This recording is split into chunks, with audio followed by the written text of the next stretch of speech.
Welcome back to In Detail.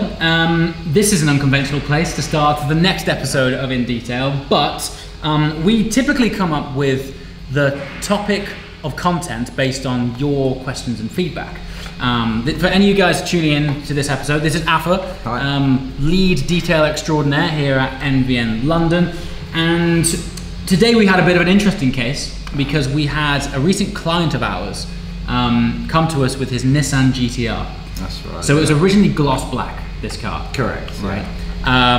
We applied a matte PPF to it. Yeah. So that, in effect, is great because if you have a car that you're happy with, but you might want to change the look and feel of, you can protect it and change its look by applying a matte finish to an otherwise glossy paint. It just stealths it out, makes it look cool, but at the same time, it's also protecting your car and doing the job that the PPF does.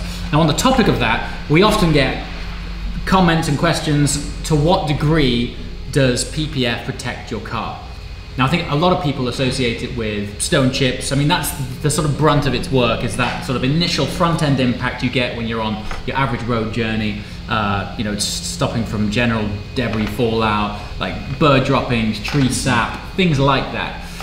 What we've never really been able to show is the dramatic example of what we've had on our friend's Nissan GTR. Yeah. So, how long has it been wrapped for? It was on there most probably, I would say, a couple of months. Okay, so it's on a few months, he's having a good time. He's driving it around London, and a big old red bus decides to sideswipe the rear quarter of this car. That's correct. Right, so I've got some pictures here. I know you can't see them there, so I'll splice them on screen right now. So what you're seeing here, and if you look on the sort of far right hand side, just to the left of the tyre, you'll see some nice red dots, which is red paint from our iconic London buses, which it's decided to swap on to the side of this GTR. But aside from the red paint, you'll obviously notice the ridiculous amount of scuffs and damage that has literally torn itself into the PPF. That's correct. We thought there was a lot of damage on there. It did look really bad when it first came in. Yeah. But as you'll be able to see on the other pictures, we didn't realise how much the film actually did protect the vehicle. So I will now show you the before and after. I'm just going to show you a second angle there with some more lovely red paint tears and scuffs, and then onto the finished article where Afa has not only removed the PPF, but you've done some mild buffing and paint correction on it. It was very mild. On there, it was just a very mild polish. We were surprised at, like I said before, how much the film actually protected the paintwork. Yeah. You know, and this is not, you know, a car with a bumper swiping you. This was a bus. Dude, this was a big old London bus. Proofs in the red paint. Client not happy until we pulled his PPF off. And I think, to be honest, even though we're in the game, we were surprised. Yes, we were like, listen, this protects stuff. That's correct, but not necessarily buses. No. So even though we knew there would be some elements of protection, after the result, it was, I would say it was 95% okay. We're not gonna cover it up. If you look really closely on there, there is just genuine bus impact that you can't get around. There was a couple of dents on there, and obviously through the insurance, it's going to go through insurance and get fixed. But from the first pictures, it really looked bad. Really bad. It really looked bad. When we pulled it off, it just needed, on majority of it, just needed a very light polish, and it looked back to brand new, apart from the bits that had gone through. Yeah. So we were probably going to wait until a later stage to probably show this demo. If people who are familiar with PPF will know that it has self-healing properties. Yeah. I joke about it, but it's like Wolverine's skin. It's like, you know, when Wolverine gets shot and it's like, it sort of fixes himself. I sort of liken it to that. But that was a great sort of starting point of showing the extremes of what PPF is able to handle. And even though it wasn't completely perfect underneath, with a mild buffing, we can get out some certain scratches. So we thought we would go ahead and do our own little demo of the other types of things that it can protect. Yeah. We've also brought down some tools from Afa's toolbox. If you can run us through these quickly. Yeah. And then we're going to beat the hell out of this panel. The tools I have here are, as the panel was small, Yeah. I bought a small nano polisher. Okay. And the whole point of this is just to replicate what we did on the GTR when we pulled the film off. Sure. If there was any minor scratches that had been caused by whatever, you know, has hit the actual film, we should be able to polish out the rest back to its original condition.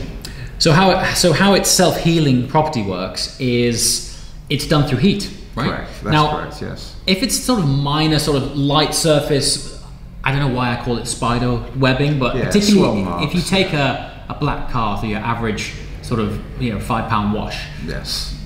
The rags are typically contaminated and you get those sort of swirl marks in the sunshine, like stand out like a sore thumb. It does. That stuff that sits on the surface can actually be healed itself through the overall, the almost natural heat that comes from the car. Particularly if it's on the front, Correct. It's a front engine car, rear engine car, just general brake heat, just heating up components of the car, radiates enough heat to get out those lighter marks. There are a couple of ways. I mean, the heat from the sun could do it. Yep. If you wanted to get a hairdryer, that could do it. That's it, man. Or through hot water, that could do Yeah. it. It's just general natural heat. That's it. Well, So sometimes we'll pour on some hot water if it's a slightly deeper. Yes. Slightly deeper. I mean, if there's a big hole in it, that's it. It's not actually Wolverine. No. But yeah, what we'll do now is some keying, some scratching, and we'll just replicate the kind of more, I guess, extreme scenarios that you might encounter where this can get you out of the majority of trouble. Yeah. Let's hit it. Cool. All right, Alpha. Tools of the trade, the generic, spontaneous, I don't like you and your nice car, I'm going to key it. Yes, yes. We're just going to show an example of what could happen to your vehicle. Yeah. You know, you're going to get some unpleasant people come around and key your car. We're just going to try it out, and we're going to see how far it goes through. Whether it does go through or not, we're going to find out. Let's do it. Cool. Oh, mate, it sounds bad. Oh, mate, that's taking layers off, surely. That sounds horrific. Okay, I think that'll do. You can feel it as well, actually. Yeah. Oh, Okay, man. let me just zoom in, I'll show you some of the... Yeah, there you go. There are actual scratches there. I mean, that's definitely torn the surface of it, and then you can just see in the light there the overall swirls and zigzags. Okay, let's peel it off and see what's happening underneath. Yeah, you're gonna have to hold this. Okay, do it, man. Oh, I can see it from here, mate. It's terrible. Oh, look at that. Oh, look at that. There you go. So those scratches on the X-Pel there, well, quite simply have not translated to the surface. How has that happened? No, there you go, look at that. That's ridiculous. Look at that. Nothing. Mirror finish paint. So we're back again. Alpha wasn't happy. No. Not happy that with your average keying. So he's gone into his torture chest and brought out some of his favourite tools. Yeah, we've got some tools here. Just some random stuff that I thought. It looks like something from a horror film. Man. Yeah, got some. Look at this. What even is that? What's that for? I don't know. Don't ask. Don't ask. Don't ask. Oh, don't ask where that's from. Okay. And then we've got the end of a screwdriver. Yeah, which is it's brand new. Yeah, So nice and nice and sharp. Nice and sharp. And then a nice sharp. Nice pair of scissors. Yeah. And a sharp edged screwdriver tip. Yes. So have at it. Yes. Go for it, man. Right, let's go. Okay, starting with the something looks like it's off Saw 3. Harder, man. Go for it. Do it like you mean it. He's just kicked your dog. Oh, okay, there's like shavings coming off that. There's actual shavings. Look at that. Okay. All right. Next up. Screwdriver. All right.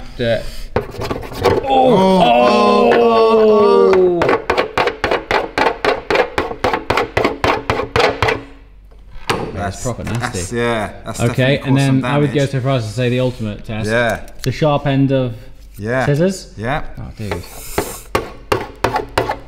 Ooh. Oh, mate, it sounds horrendous.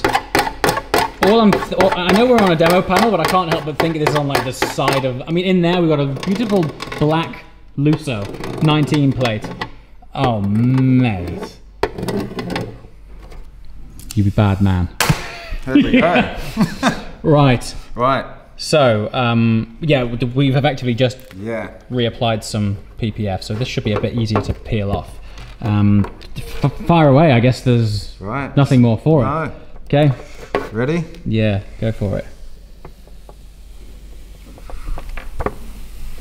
There's no way. No way. No, okay. I can see some surface. Yes. I can see some on the... But last time I thought it was surface and it was residue. Okay, look at the destruction on the, on the top of it. That's horrific.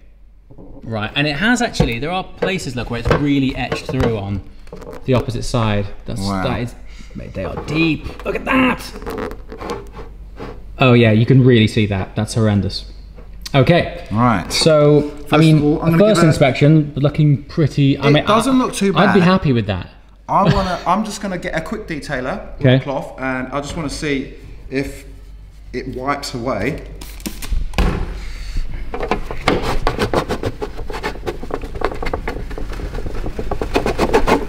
Right. So, it's still on the surface. Yes. So a bit on the surface. Let's zoom right in. I'm trying to find an angle. Black paints are so hard to find the right. Okay, you can just see it there. Just see those lines? So that is surface scratches from the substantial job that Appa's just done with his industrial torture tools. Okay, that's a great angle, so I can really see those sort of light scratches there. So you're bringing out the mini nano and let's detailer and see if we can get those eradicated.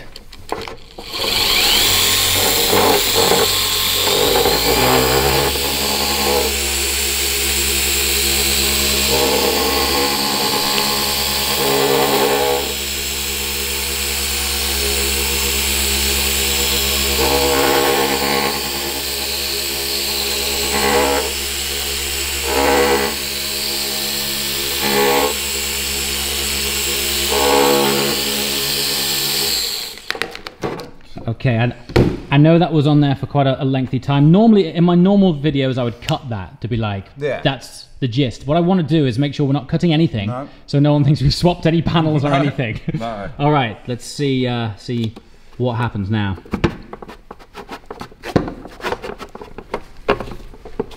Okay, that's crazy. So, interestingly, there's an edge here which you didn't do. So this is actually good, because there's a comparison. If this decides to focus, well, you can see they're not there. Compared to that, yeah, it's ridiculous. Look at that, man. Okay, so that was a pretty cool demo, but let's just show you something more applicable to the real world. So, driven down in this morning. I've recently had a headlight impact head-on from a stone. Now, if I get really close, see that etching there? Let me zoom in and see if you can see it. So there, look, you can just see that scratch. That's actually gone through to the top of the lens on the light cluster itself. Now, on my previous GT3, I didn't have the headlights PPF'd. I don't know why. I still to this day, I don't know why I didn't opt for it, but I didn't. With the first, I think within the first 400 miles of driving it, I actually had a stone chip right there, right on top, and it split the housing down there. I went to Porsche, asked for a quote to swap the headlight. As with these and my previous car, the headlights were upgraded to the LED headlights, which actually turn with your steering wheel at night, so the light effectively bends around corners, giving you greater visibility around corners. So these lights are super expensive. Transpires for a new light and labour, it was around about £1,200, all because of the split of a light around about there from a stone chip. That would have almost certainly been exactly the same result. Now, it has taken a good chunk out of my PPF, as you can see right there, but I'd much sooner it out of a small panel of PPF that just covers this light and the actual light itself. So that's exactly why you need this stuff. Also, conveniently, if I just take a look down here, you can see some rubber on the headlight right there. So this is typical impact that you get from track days. When I come back from a track day, the whole front end of this car is absolutely beat. That is some residue that I haven't cleaned off yet, but stuff like this typically flies off the tires of the car in front of you. Now, if you're tailing a car at, you know, over 150 miles an hour, not uncommon on circuit at all, and the car in front of you is doing 150 miles an hour and it throws debris out at you, it's very good to have the front end of your car protected for incidents like that.